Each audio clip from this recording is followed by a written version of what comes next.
같이 합장하시고 마하바냐 바라밀 10번 염하겠습니다. 마하바냐 바라밀 마하바냐 바라밀 마하바냐 바라밀 마하바냐 바라밀 마하바냐 바라밀 마하바냐 바라밀 마하바냐 바라밀 마하바냐 바라밀 마하바냐 바라밀 마하바냐 바라밀. 따라하세요. 마하는 금이요, 바냐는 밝음이요, 바라밀은 충만합니다. 마하바냐 바라밀이 나요. 내가 마하바냐 바라밀이다. 나는 본래 크고 밝고 충만하다. 나는 본래 크고 밝고 충만하다. 나는 본래 크고 밝고 충만하다. 행복하세요. 제가 얼마 전에 백양사 있죠, 저기 장성 백양사로 그 법회를 하러 갔는데, 거기 가니까 거기 이제 어떤 신도분이 저를 보자마자 나는 본래 그거 그걸 하시더라고. 그래서 이 TV에서 보셨대요. 그래서 다른 건 다 기억 안 나는데 이게 기억나는 거야. 나는 본래. 그 다음에 어떤 분은 또 가세 건너서 그러니까 이런 것들이 임팩트가 있는 거예요. 한마디로 말해서 1시간 내내 법문은 듣긴 들었는데 좋은 말인데 기억에 잘 안 남죠. 근데 이런 건 기억에 팍 남는 거야. 그래서 나를 보자 나는 본래 스님이다. 자, 지난 시간에 부처님 붓다의 노래 책 62쪽 53번 개송입이죠. 진리의 6방위를 설하시다. 108개송 가운데 거의 이제 중간쯤, 중간쯤 지금 왔습니다. 이 진리의 6방위 가운데 첫 번째 부모 자식 간의 도리에 대해서 말씀을 드렸죠. 부모 자식 간의 도리. 자식은 부모를 섬기고 가업을 돕고 대익기를 소홀히 하지 않으며 또 유산을 지키고 부모가 세상을 떠나면 정성 들여 제사를 지내는 일이다. 부처님께서도 이렇게 구체적으로 자식들이 부모에게 해야 할 일에 대해서 이렇게 했어요. 제사 지내는 일을 보니까 또 생각이 나네요. 어떤 분이 돌아가시기 전에 이제 이 절에 어떤 한 스님한테, 이것도 제 아는 스님 얘기예요. 실화. 스님한테 이제 49제비를 1,000만 원을 맡기고 갔어요. 스님, 제가 죽으면은 나중에 49제를 좀 정성 들여 지내 주십시오 하고 1,000만 원을 미리 돌아가시기 전에 맡기고 갔어요. 돌아가셨어. 자식들이 삼형제예요. 삼형제가 이제 회의를 한 거예요. 돌아가신 다음에. 야, 우리 어떻게 할래? 근데 그 중에 며느리 중에 하나가 이제 불자가 아닌 이교도 며느리가 있었어. 거기선 당연히 제사 지내는 거 싫어하죠. 아, 그 뭐 제사를 뭐 꼭 지내야 돼요. 안 지내면 안 돼요. 뭐 이래 분위기를 그렇게 잡아가니까 분위기가 그렇게 돼버린 거예요. 그래서 그래? 그러면 천도제 49제 안 지내면 1,000만 원 맡긴 거 어떡하지? 계산합시다. 자, 삼형제니까 300만 원씩 누나 갖고, 그러면 얼마 남아? 100만 원 남는 거 우리 오늘 파티합시다. 싫어요. 300만 원씩 자식들이 누나 갖고, 아들 며느리들이 그 100만 원 남으니까 그것도 33만 원씩 쪼개긴 좀 그렇잖아. 333만 3,333원인데 그래도 1원 남잖아. 그 계산이 복잡해져. 그런 거 1원은 어떻게 쪼갤 거야. 그러니까 그냥 300만 원씩 100단위로 끊어서 놀아갖고 100만 원 남은 거 가지고 33만 3,333원 나누기 그러니까 우리 같이 밥이나 먹고 술이나 한잔 하고, 그래가지고 실제로 그렇게 했어요. 근데 스님한테 도로 받아가지고 도로 달라고 해가지고, 아 우리가 회의했는데 가족 회의했는데 우리 49제 안 하기로 했다. 그러니까 도로 주십시오. 그러니까 스님도 뭐 꼼짝없이 그냥 그래? 할 수 없이 준 거예요. 그래가지고 그렇게 끝났어요. 하여튼 그런 실화가 진짜 있었어요. 그 제가 왜 이천 행불 선언 있을 때 노스님 한 분 왜 있었죠? 한때 그 스님 얘기예요. 그 스님이 실제로 그랬어요. 그래가지고 야, 참 이거 정말 자식 농사 잘 져야 되겠구나. 자식 농사 잘못 져놓으면 나중에 49제도 못 받아 먹어. 그래 그거를 이제 우려한 거예요. 이분은 우려해서 스님한테 돈까지 맡겼는데 사실 지네들 돈 내서 할 리는 없고 얘네들이 별로 신심이 없으니까 애들이. 그러니까 돈이라도 미리 맡겨놨는데 그것조차 받아가지고 놀아먹은 거야. 그래서 야 이거 참 안 됐다. 돌아가신 분이지만 나한테 맡겨놨으면 내가 그렇게 안 하지. 무조건 지내버리지. 앞으로 저한테 맡기세요. 예, 그래서 어쨌든 부모가 세상을 떠나면 정성 들여 제사를 지내는 일까지도 포함되어 있어요. 이게 왜 그러냐? 부모님의 어떤 그 가르침이나 부모님에 대한 감사의 마음 이런 걸 잊지 말아야 된다 이런 의미입니다. 이게 꼭 제사 그 자체의 의미가 있는 게 아니고 부모님에 대한 감사의 마음 또 가르침을 다시 한번 생각하고 또 그걸 핑계로 자식들이 만나서 서로 이렇게 또 교류도 하고 뭐 만나서 싸움박질 안 하면 다행이지만 어쨌든 교류도 하고 이런 그 계기로 삼으라 이렇게 되는 거죠. 이에 대하여 부모는 자식에게 5가지를 해야 한다. 그렇죠. 자식이 부모에게 해야 할 의무사항이 있고 또 부모가 자식에게 해야 할 또 의무사항이 있는 거예요. 악한 일을 못하게 하고 그렇죠. 악한 일을 악행을 하게 되면은 못하게 자꾸 말려야 되고 선을 권장하며 그렇죠. 그 다음에 교육을 시키고 혼인을 시키고 적당한 때 가산을 이어받게 하는 일이다. 뭐 대부분 부모님들은 이거 잘하는 것 같아요. 오히려 자식들이 부모에게 의무는 잘 안 하는 것 같은데 부모님이 자식에게 해야 할 의무는 대부분의 부모들이 많이 너무 열심히 해서 문제가 될 정도로 때로는 달달달달 볶죠. 혼인을 막 안 한다고 달달달달 볶고 교육도 지나친 교육열이 오히려 좀 사교육 열풍을 일으키고 이런 점까지 있는데 어쨌든 악행을 하지 못하게 하고 선행을 권장하고 교육을 시키고 그다음에 혼인을 시키고 적당한 때 가산을 이어받게 하는 일이다. 부모와 자식이 서로 이 5가지를 지키면 가정은 언제나 평화로워지며 풍파가 일지 않는다.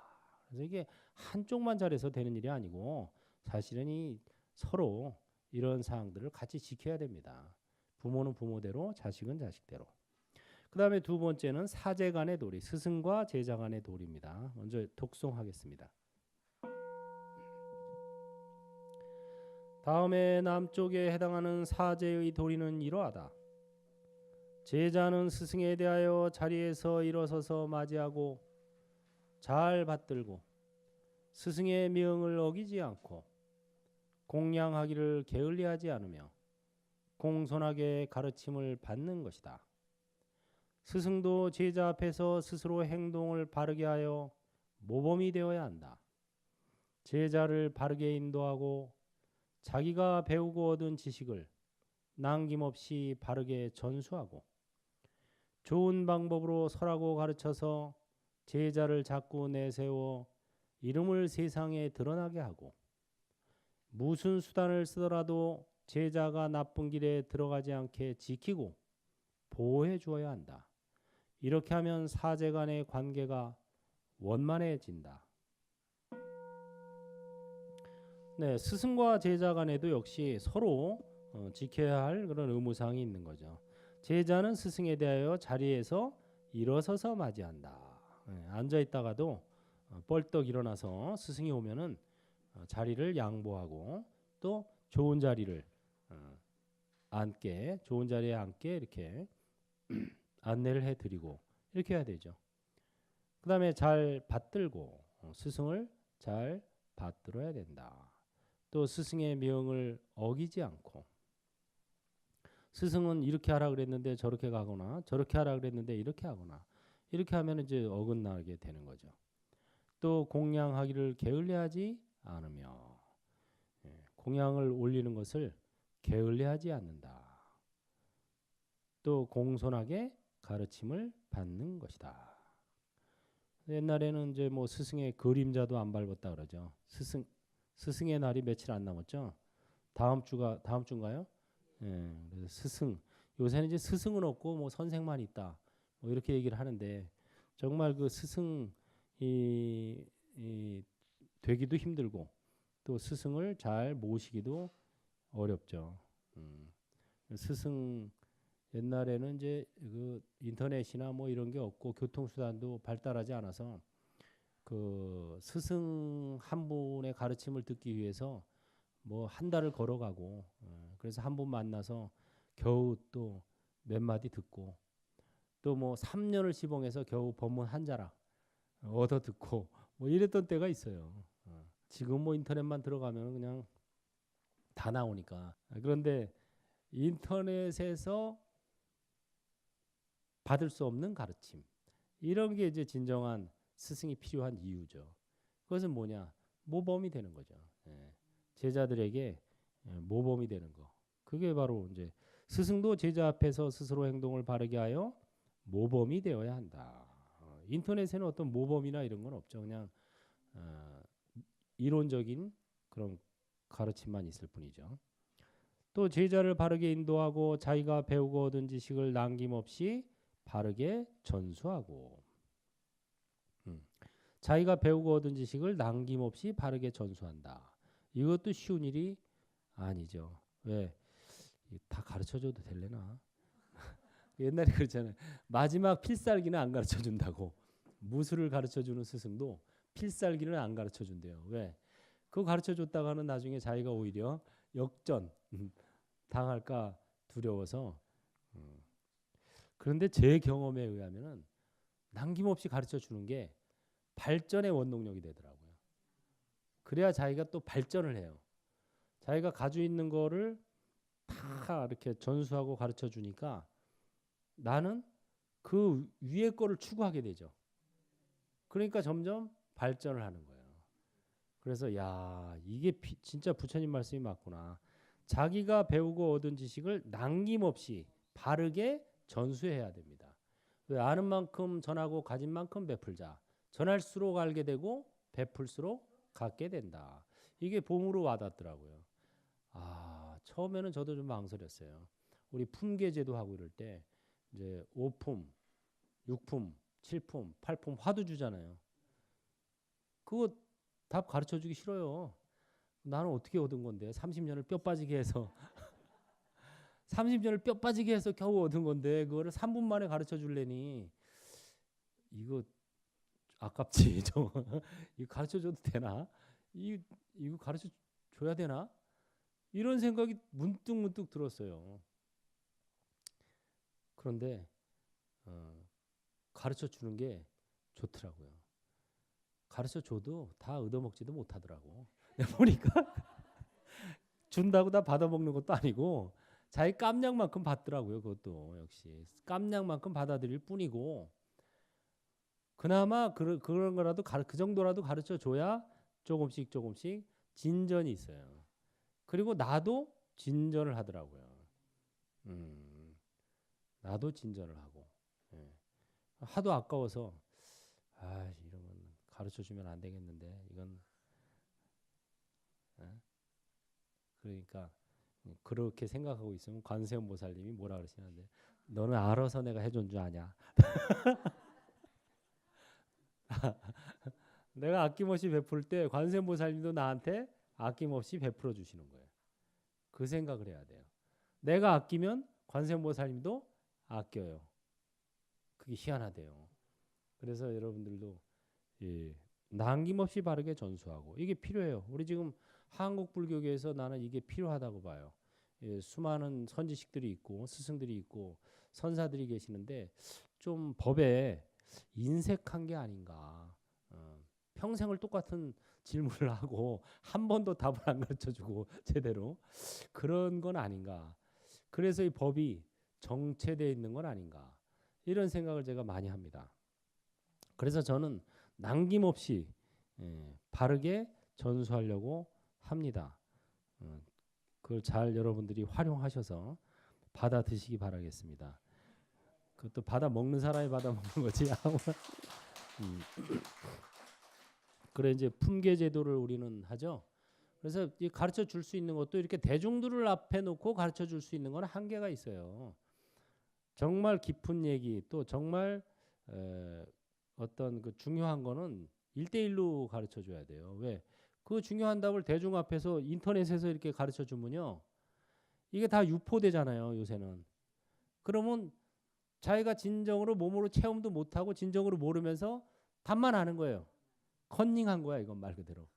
컨닝해서 그걸 얘기해요. 컨닝한 답을.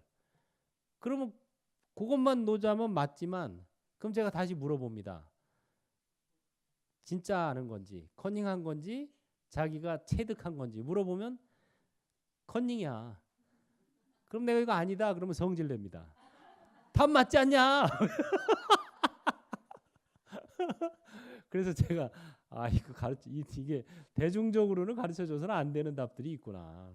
그걸 저도 계속 이게 하면서 알았어요. 그래서 대중적으로는 한계가 있어요. 여러분들한테 이 자리에서 제가 말해줄 수 있는 것은 한계가 있어요. 항상 그 한계를 설정해 놓고 얘기해요. 그 이상은 얘기 안 해줘요. 사실은 무명 이전에 뭐였다? 이것도 대단한 지금 답입니다. 이건 사실 제가 1대1로 물어봐서 그 답이 나올 때까지 쫙야 되는 거예요. 그 사람을. 그래야 그 사람이 비로소 명이 터지는 거예요. 밝음. 이것도 말이 그대로 명입니다. 이건 정답이 아니에요. 이 자리에서 그게 답이라고 얘기하지. 만약에 제가 진짜 1대1로 물어봤을 때 무명 이전에 뭐냐? 명입니다. 틀린 거예요, 이거는. 아니 스님 지난번에 무명 이전에 답이 명이라고 그래 대중들 앞에서 얘기해 놓고 뭐 이제 나한테는 틀렸다 그래요. 그러면 안 되는 거예요. 그러지 마세요. 대중들 앞에서 해주는 답과 대중들 앞에서 해줄 수 있는 답은 한계가 있는 거예요. 그냥 명이다 이렇게 말하자면 이거 힌트만 준 거예요. 이게 답 아니에요. 힌트예요. 그리고 이제 1대1로 얘기할 때 따지는 분들이 있더라고. 아니 스님 지난번에 분명히 명이라고 얘기 안 했어요? 따지지 마세요. 다른 거예요. 이거 싫어요, 싫어. 저 계속 겪은 경험담을 말씀드리는 거예요 지금. 나는 처음엔 나는 뭣도 모르고 무조건 다 가르쳐 줘야 된다. 왜? 나는 이렇게 힘들게 왔지만 또 나도 답을 얻기 위해서 엄청난 노력을 했어요. 근데 불보살님이 이끌어 주시고 답을 주시더라고요. 저는 솔직히 말하면 불보살님한테 답을 얻었어요. 그렇지만 여러분들은 좀 더 쉽게 빠르게 얻기를 저는 바라고 그것이 또 불보살님들의 뜻이에요. 그래서 이제 하지만 그럼에도 불구하고 단체로 할 때는 한계가 있다는 거예요. 그러니까 여러분들도 단체로 이렇게 공부하는 것도 필요하고 그 다음에 우리 핵물선언에서 하는 품계제도 그거를 잘 활용하셔가지고 이제 1품, 2품, 4품, 5품까지 올라가면 그 다음에 1대1 인터뷰를 해요. 그래서 빨리 5품까지 따서 1대1 인터뷰를 통해서 아주 정말 진정한 답 그것을 얻어야 됩니다. 이거 다 열어놨어요. 길은 만들어놨으니까 그 길을 활용하느냐 안 하느냐는 여러분들한테 달려 있는 거예요. 근데 수없이 얘기해도 안 해. 안 하는 사람이 대만이야. 그난 처음에는 걱정했어요. 혹시 너무 많은 사람들이 한다 그러면 내가 힘들어서 어떡할까? 이 말을 해야 되나 말아야 되나 했는데 내가 괜한 걱정을 했더라고. 안 해. 아무리 해도 일부 하는 사람이 있죠.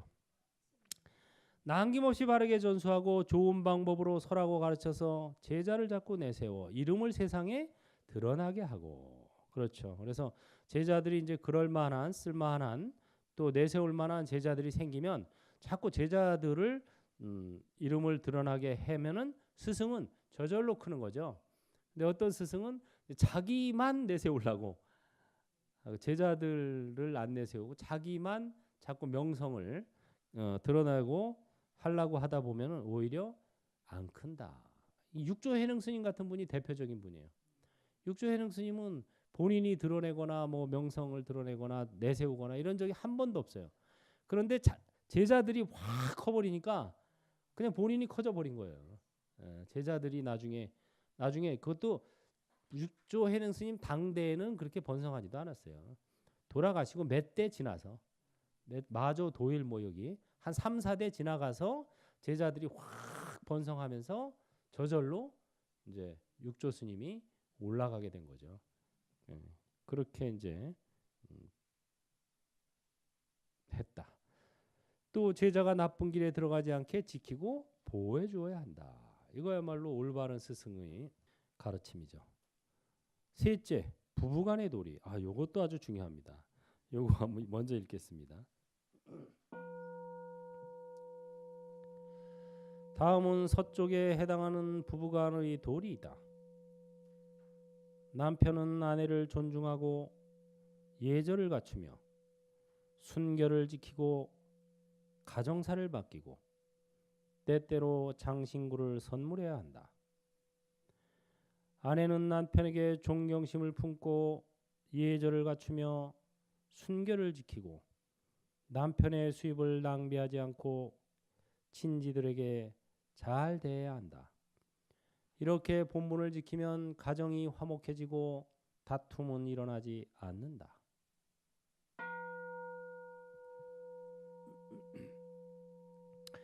요게 이제 부부간의 도리가 지금 이 시대에 참 상당히 필요한 거죠. 지금 우리나라에 그 수많은 가정이 있는데 가정이 행복한 가정도 있지만 별로 행복하지 못한 가정도 많죠. 그게 주로 이 부부간의 도리를 안 지켜서 그래요. 서로. 부부간의 도리를 지켜야 가정이 화목해지고 다툼이 일어나지 않는다. 이렇게 얘기하셨어요. 그러면 남편은 뭐를 지켜야 되느냐? 남편이 지켜야 할 5가지 도리가 있습니다. 아내를 존중하고, 아내를 뭐 이렇게 함부로 대하거나 이러지 말고 존중해야 된다. 인격체로서 존중해야 된다. 이 소리입니다. 또 예절을 갖추며 부부간에도 갖춰야 할 예절이 있죠. 함부로 막 하고 종 다루듯이 뭐 이렇게 하면 안 돼요.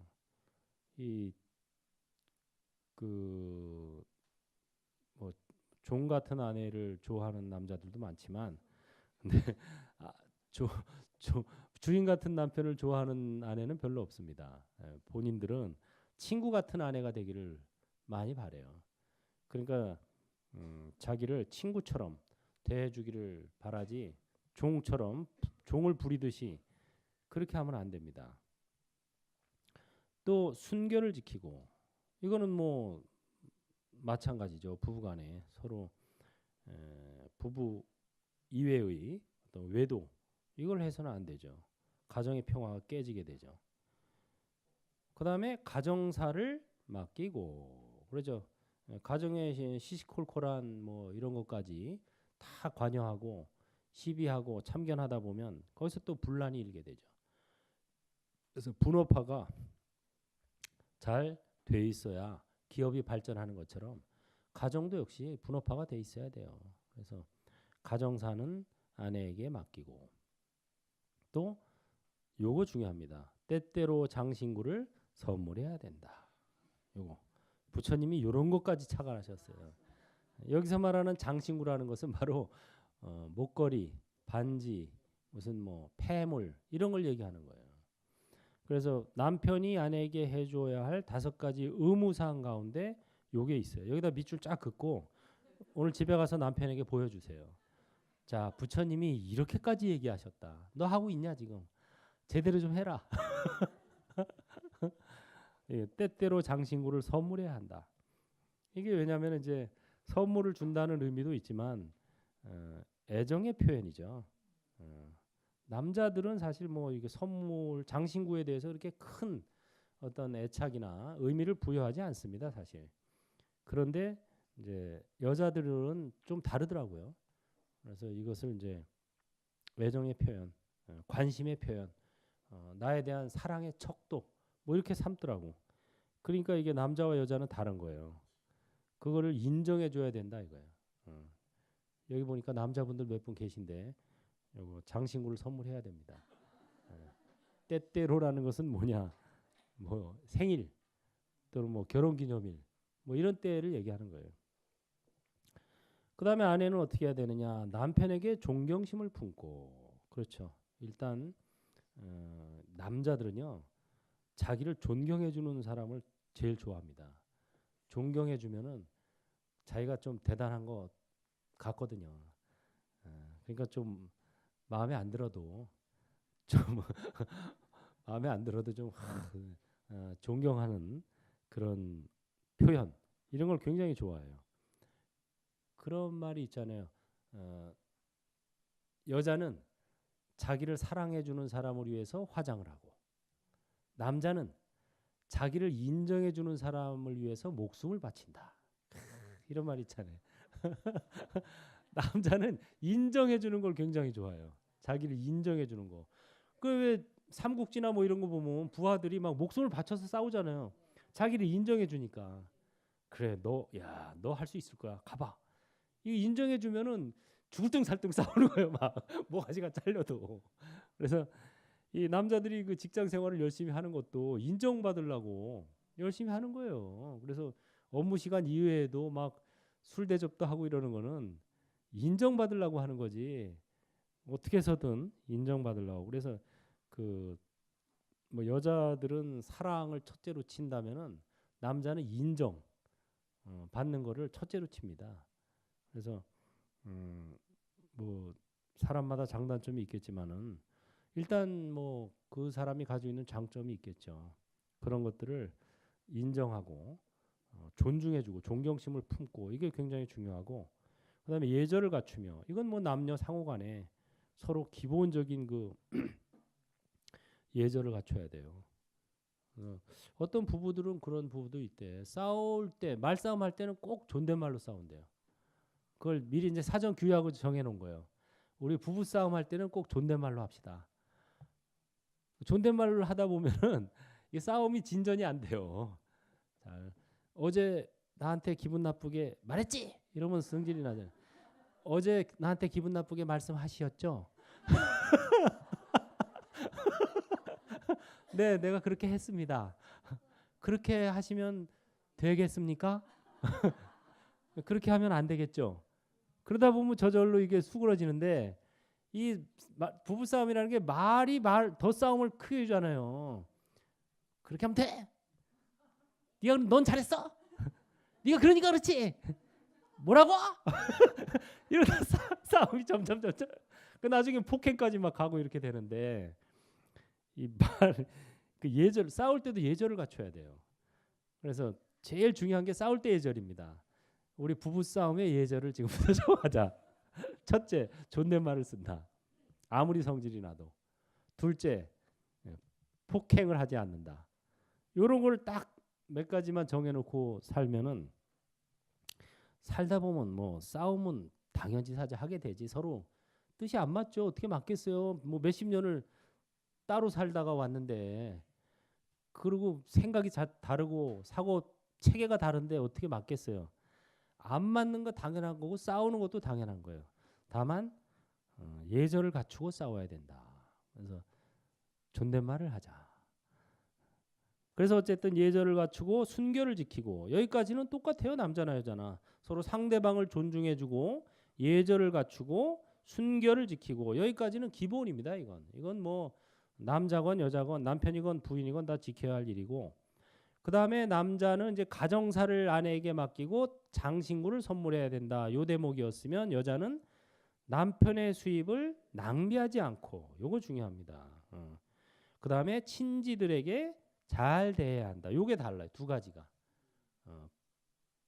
아내가 해야 할 사항 중에 중요한 게 요거예요. 남편의 수입을 낭비하지 않고 이것을 적절히 잘 보람 있게 쓰는 거. 복닦기 도닦기에 쓰는 거. 그런 건 좋죠. 그런데 뭐 도박을 한다든가 뭐 엉뚱한 데다가 요새는 또 여자들도 술 마시는 사람 많다 그러대. 여자들도 또 뭐 술집에서 막 탕진하거나 도박을 하거나 무슨 또 뭐 엉뚱한 데다가 낭비하는 그런 경우들이 있어서 가정이 파탄 나고 이런 경우들이 있어요. 그래서 남편의 수입을 알뜰하게 낭비하지 않고 그렇다고 또 쓰지 말라는 소리 아니에요. 잘 써야 된다 이거예요. 어떻게 하면 잘 쓰는 거냐? 복닦기 도닦기 하는 데 쓰면 잘 쓰는 거예요. 그 이외에 쓰면은 낭비하는 거예요.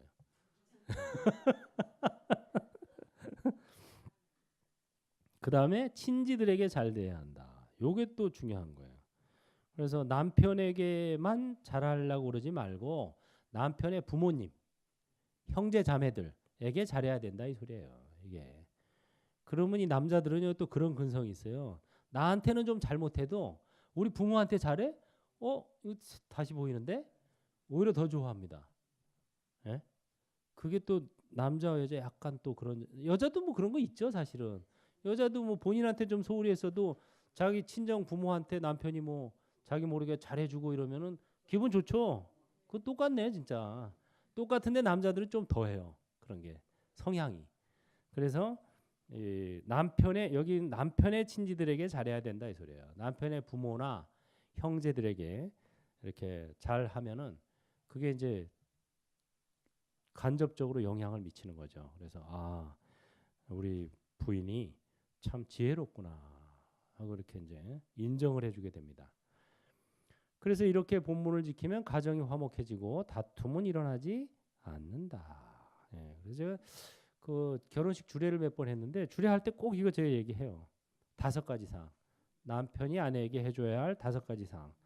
그 중에 때때로 장신구를 선물해야 한다. 그러면 여자 측이 굉장히 좋아합니다. 남자는 진짜요? 진짜 부처님이 그런 말 했어요? 이렇게 물어봐요. 그렇게까지 얘기하셨을까? 그게 그렇게 중요한 건가? 이렇게 생각하는 거예요. 근데 그렇게 중요한 거예요. 5대 조항 중에 하나라니까. 그다음에 여자들은 이제 수입을 낭비하지 않고 친지들에게 잘해야 한다. 요거 부처님 말씀이신 거예요. 그래서 남편은 물론이고 남편의 부모님이나 형제 자매들에게 형제 자매들을 좀 잘 챙겨주면 그게 아주 부부가 화목해지는 좋은 계기가 된다. 이렇게 알면 되겠습니다. 네 번째는 친구 간의 도리입니다. 다음은 북쪽에 해당하는 친구 간의 도리이다. 친구는 상대에게 동정심을 가지고서 부족한 것을 베풀어주고 상냥하고 진실한 말로 대화하며 이익을 나누어 주면서 언제나 상대방을 배려해야 한다. 그리고 친구가 나쁜 곳에 빠지지 않도록 보살피며 그 재산을 지켜주고 곤경에 처했을 때는 도와주고 불행할 때는 도움의 손길을 내밀고 필요할 때에는 그 가족을 부양해 주기도 해야 한다. 이렇게 하면 친구 간의 우정은 오래 지켜지고 행복은 더욱 커진다. 그래서 친구 간의 이제 우정을 유지하기 위해서는 상대에게 동정심을 가져야 된다. 마음을 야박하게 먹지 말고 친구가 어떤 잘못을 했을 때도 제가 왜 저랬을까? 그럴 만한 이유가 있겠구나. 이렇게 생각하는 게 동정심을 가지는 거예요. 그리고서 부족한 것을 베풀어주고 상냥하고 진실한 말로 대화하며 이익을 나누어 주면서 언제나 상대방을 배려해야 된다. 이 배려가 중요하죠. 우리가 뭐 사랑이라는 말을 하기에 앞서서 사랑보다 먼저 선행돼야 될 게 배려입니다. 배려. 배려는 뭐냐면 상대방의 입장에서 생각하는 거예요. 상대방 입장에서. 그래서 이 배려를 해주고 그 다음에 사랑을 얘기하는 거지. 사랑한다고 말만 하면서 배려를 안 해주면 그것은 진정한 사랑이 아니다. 친구가 나쁜 곳에 빠지지 않도록 보살피며 당연하죠. 또 재산을 지켜주고 또 공경에 처했을 때 도와주고 또 불행할 때는 도움의 손길을 내밀어주고 필요할 때는 가족을 부양해준다. 어떤 사람이 이제 진정한 친구가 굉장히 많은 남자가 있었어요. 근데 이 사람이 이제 어느 날 궁금해진 거야. 내가 이렇게 친구가 많은데 진정한 친구가 이 중에 몇이나 있을까? 누가 있을까? 하고 이제 생각하다가 하루는 이제 그걸 한번 테스트를 해봐야 되겠다. 그래가지고 돼지를 잡았어요. 돼지를 잡아서 피가 철철 흐르는 푸대에다가 담아가지고 그걸 이고 친구네 집을 찾아다닌 거예요. 두들겨서 막 이제 막 그러니까 자기가 본의 아니게 살인을 한 것처럼 돼지가 아니라 이제 사람 시체인 것처럼 꾸민 거예요. 그리고 이제 친구네 집 가서 이보게 내가 이렇게 살인을 하게 됐는데 날 좀 도와주게나 뭐 이런 식으로 이제 한 거예요. 그래가지고 이제 자기가 그런 상황에 처했을 때 흔쾌히 도움의 손길을 내미는 사람이 친구겠죠. 근데 그렇게 해보니까 네, 온갖 핑계가 많더라 이거예요. 아 도와주고는 싶은데 지금 우리 집에 뭐 어쩌고 저쩌고 뭐가 어쩌고 저쩌고 지금 나 어떻게 가봐야 되고 이 핑계 저 핑계 다 되는 거예요. 근데 어떤 친구가 이제 아 그래 얼른 들어와서 야 일단 저 안으로 숨겨라 하고 이제 조치를 다 해주고 이제 차를 주면서 그래 어떻게 된 거냐 네가 그럴 리가 없는데 이런 친구가 있었어요. 그래서 이제 그때서야 사실은 저게 사람이 아니고 돼지다. 우리 잔치 열자. 그래서 그 집에서 돼지 잡아서 잔치 연 거야. 네가 진짜 내 친구다. 내가 정말 그런 일을 당하지는 않았는데 서로 당했을 때 내가 정말 공경에 처했을 때 나를 도와줄 수 있는 친구. 그 네가 진정한 친구구나. 그렇게 해서 이제 진정한 친구를 가려냈다는 그런 일화도 있어요. 그게 바로 친구가 공경에 처했을 때 도와주고 또 불행할 때는 도움의 손길을 내밀고. 술 친구들은 대부분 이 공경에 처하면 나 몰라라 합니다. 좋을 때 맨날 술 사줄 땐 좋아하죠. 그래 아 훌륭합니다 대단합니다 멋져요 하다가 이제 그 사람이 진짜 공경에 처해서 야 여보게 근데 내가 지금 어려운데 그러면 아 요새 좀 나도 어렵지 이러면서 이제 도는 그런 경우가 많죠. 그래서 우리가 이제 진정한 친구가 세상을 살아가면서 진정한 친구가 진짜 한두 명만 있어도 살만 난다 그러죠. 진정한 친구를 얻기가 쉽지 않습니다. 정말 믿을 만한 사람. 아, 저 사람은 정말 내가 믿을 만해. 저 사람이라면 내가 정말 우리 가족도 맡길 수 있어. 이런 사람 만나기 쉽지 않아요. 내가 그런 친구가 되어줄 수 있을까? 한번 생각을 해보는 거죠. 다섯째는 노사간의 도리입니다. 아래쪽에 해당하는 노사간의 도리는 이러하다. 고용주는 고용인에게 다음에 5가지를 지킨다. 힘에 맞게 일을 시킨다. 급여를 넉넉하게 준다. 병 들었을 때는 친절하게 간호한다. 기쁜 일들은 함께 나눈다. 필요할 때 쉬게 해준다. 이에 대하여 고용인은 고용주에게 5가지 마음가짐으로 일을 한다. 아침에는 고용주보다 더 일찍 출근하고 밤에는 더 늦게 퇴근한다. 정직한 마음으로 매사를 해나가고 맡은 일을 애써서 처리한다. 그리고 고용주의 명예가 손상되지 않도록 유념한다. 이렇게 하면 노사 간의 분쟁이 사라지며 항상 평화가 유지된다. 벌써 그 당시에도 노사 간의 분쟁을 조정하는 이런 또 말씀까지 하셨던 거예요.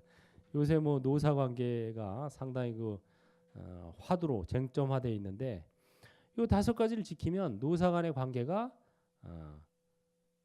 분쟁이 사라지고 평화가 유지된다. 고용주는 고용한 사람에게 5가지를 지켜야 된다. 힘에 맞게 일을 시킨다. 그렇죠. 그 사람의 능력과 분수에 맞게 일을 시켜야 되고 급여를 넉넉하게 준다. 급여를 넉넉히 주면 싫어할 사람 없죠. 다 좋아하겠지. 고용인의 입장에서는. 그 다음에 병 들었을 때는 친절하게 간호한다. 그렇지. 요새는 뭐 간호를 직접 하는 건 아니니까 병가를 내준다든가 또는 뭐 의료비를 지원해 준다든가 그런 게 되겠죠.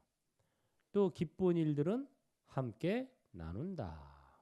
그 회사에 어떤 큰 수익이 생겼다든가 또는 뭐 좋은 일이 생겼다든가 그랬을 때는 함께 기뻐한다 이거죠. 또 필요할 때 쉬게 해준다. 필요할 때는 쉴 수 있는 그런 여유를 갖는 거 달달 볶는 게 아니고 그 다음에 이와 상반해서 고용인은 고용주에게 5가지 마음가짐으로 일을 해야 한다. 아침에는 고용주보다 더 일찍 출근하고 밤에는 더 늦게 퇴근한다. 예. 그래서 요새야 뭐 출근 퇴근 시간이 거의 정해져 있으니까 출근 퇴근 시간을 잘 지킨다. 이게 되겠죠. 요새로 말하자면. 이건 이제 옛날 얘기고. 그다음에 정직한 마음으로 매사를 해 나가고 맡은 일을 애써서 처리한다. 이 정직한 마음으로 한다는 게 굉장히 중요한 겁니다.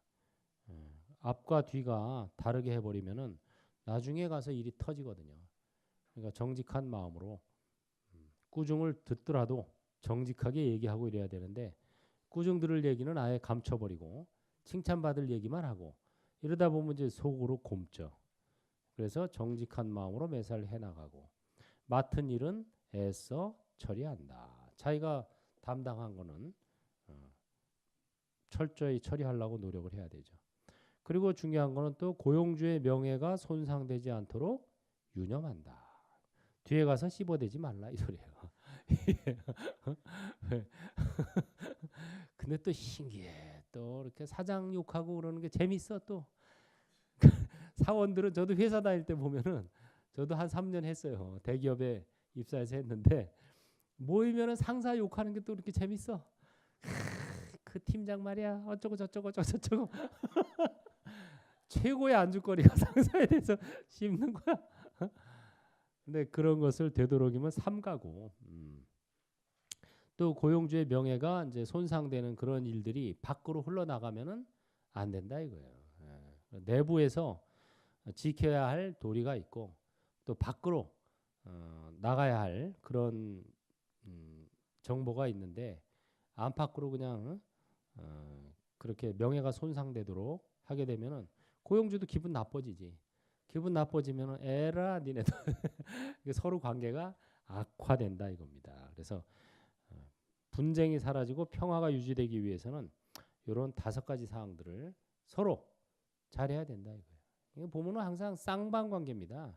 한쪽만 요구해서는 안 돼요. 서로 잘해야 이 유지가 되지. 한쪽에서 아무리 노력해도 다른 쪽에서 노력을 안 하면 어렵습니다. 네. 오늘은 여기까지 보도록 하겠습니다. 다 같이 합장하시고 성부르는 행불로부터 바로 지금 여기에서 몸과 마음을 관찰하자.